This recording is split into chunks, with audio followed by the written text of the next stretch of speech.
ஒரு ஆணினுடைய வெற்றிக்கு பின்னால் பெண் தான் இருக்கிறார் என்பதற்கு எத்தனை உதாரணங்கள் உண்டு.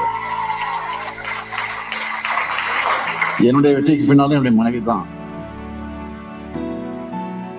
ஓராண்டு காலம் நான் மிசால இருந்தப்போ என்னுடைய மனைவி கோபித்துக் கொண்டு ஒரு அப்செட் ஆகி ஏதாவது முடிவு எடுத்திருந்தா என்னால என்ன ஆயிருக்கும் நினைச்சு பாருங்க. தாங்கி கொண்டு பொறுமையா இருந்து எவ்வளவோ கொடுமைகள் எனக்கு வந்த நேரத்தில் நான் தாங்கி கொண்டு என்னை ஊக்கப்படுத்தி உற்சாகப்படுத்திய காரணத்தினால்தான் இன்னைக்கு இந்த நிலைக்கு நான் வந்திருக்கிறேன். மணமகனத்தில் நான் பணிவோடு கேட்டு உணர்வது பொண்டாட்டி சொன்னா கேட்டுக்கணும் என்ற அந்த நிலையில 16 பெற்று பெருவாழ் சொன்னோம்னா 16 குழந்தைகள் அல்ல, 16 பெற்று பெருவாழின் தியாகம் ஏன் சொல்றது இல்லைன்னா, குளத்தூருக்கு ஒரு பெரிய சிறப்பு உண்டு. பல மதங்களை எல்லாத்தையும் சொல்றது உண்டு, எல்லா அமைச்சரிடத்துல சொல்றது உண்டு. நீங்க மாநகராட்சி பள்ளி எடுத்துக்கிட்டா குளத்தூர் தான் அதிகம், மருத்துவமனை எடுத்துக்கிட்டா குளத்தூர் தான் அதிகம், லைப்ரரி நூல் நிலையம் எடுத்துக்கிட்டா அது குளத்தூர் தான் அதிகம். எதை எடுத்தாலும் நம்ம தான் அதிகம். திருமண விழாவா இருக்கு, இல்லை இன்னொன்னு சொல்லுவேன், அதுலயும் அதிகம் நம்ம தான் அதிகம். திருமண விழாவா இருக்கு, அதை நம்ம சொல்ல விரும்பல, எல்லாத்துலயும் நம்ம தான் அதிகம். ஆக இன்றைக்கு நம்முடைய திட்டங்கள் சாதனைகளை இந்த தொகுதிக்கு நாம் படைத்து தந்திருக்கிறோம். அந்த மகிழ்ச்சியில இந்த திருமண மண்டபத்தை திறந்து வச்சு இன்றைக்கு இல்வாழ்க்கை பயணத்தை தொடங்கக்கூடிய ஒரு சிறப்பான நிகழ்ச்சியை நம்முடைய மணமக்களுக்கு உருவாக்கி இருக்கிறோம். எத்தனை திருமணம்? 15 திருமண தம்பதியர் இருக்காங்க. 15 திருமணங்கள் நடத்தி வைக்க போறோம். நீங்கெல்லாம் மனதார வாழ்த்தணும். குறிப்பா நம்ம ஆட்சி வந்ததுக்கு பிறகு பெண்களுக்கு தான் அதிகமான திட்டங்களை சாதனைகளை படைச்சுக்கிட்டு இருக்கிறோம். காரணம், பெண்களை படிக்க வச்சா, பெண்களை முன்னேற்றினா அந்த குடும்பம் சிறப்பாக இருக்கும் என்ற அடிப்படையில தான். என்றால் பெண்களுக்கு முக்கியத்துவம் தருவது காரணம்னு கேட்டா, பெண்கள் நினைச்சா எதையும் செய்யக்கூடியவங்க. அதனாலதான் பெண்களுக்கு அதிகமான முக்கியத்துவத்தை தந்து கொண்டிருக்கிறோம்.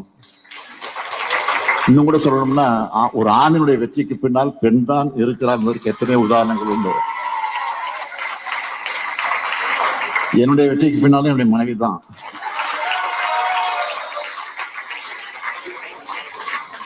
நான் மட்டும் இல்ல, சேகர் பாபா இருந்தாலும் சரி, நேருவாக இருந்தாலும் சரி, இங்க இருக்க நீங்களாக இருந்தாலும் சரி.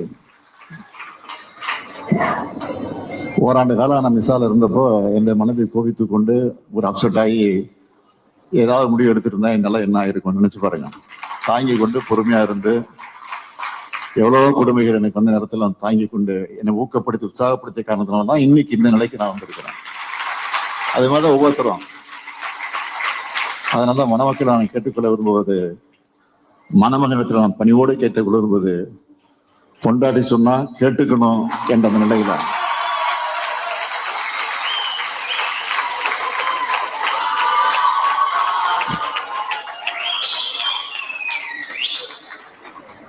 ஆகவே அந்த நிலையில உங்களுடைய வாழ்க்கையை நீங்க அமைத்துக் கொள்ளணும். இன்னும் கொஞ்ச நேரத்துல மனவிழா நடத்தி வைக்க போறேன். நடத்தி வைக்க இருக்கக்கூடிய மணமக்களை நான் அன்போடு கேட்டுக்கொள்ள விரும்புவது,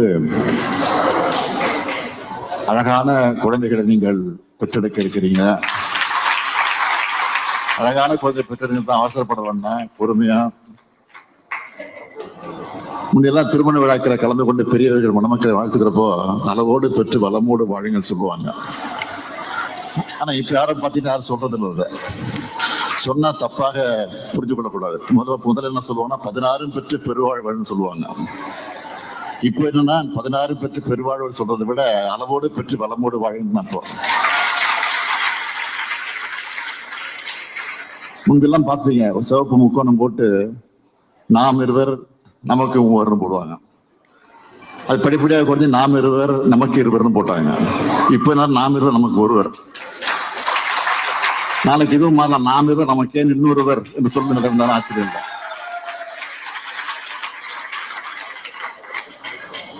16 பெற்று பெருவாழ் சொன்னோம்னா 16 குழந்தைகள் அல்ல, 16 பெற்று பெருவாழின் தியாகம் ஏன் சொல்றது இல்லைன்னா, தப்பா மணமக்கள் புரிஞ்சுக்க கூடாது. கியாப்பு விஸ்வநாதன் அவர்கள் அவர் ஒரு முறை சொன்னார், 16 பெற்று பெருவாழ்வு சொன்னா 16 செல்வங்கள். என்ன அந்த 16 செல்வங்கள்னா மாடு, மனை, மனைவி, மக்கள், கல்வி, கேள்வி, அறிவு, வழக்கம், மண், பொருள், போகம், பொருள், இதுதான் 16 செல்வங்கள். ஆக அந்த 16 செல்வங்களை பெற்று மணமக்கள் சிறப்போடு வாழ வேண்டும். உங்களுக்கு பிறக்கிற குழந்தைகளுக்கு அழகான தமிழ் பெயர்களை சூட்டுங்கள் என்று நம்முடைய மணமக்கள் அன்போடு கேட்டுக்கொண்டு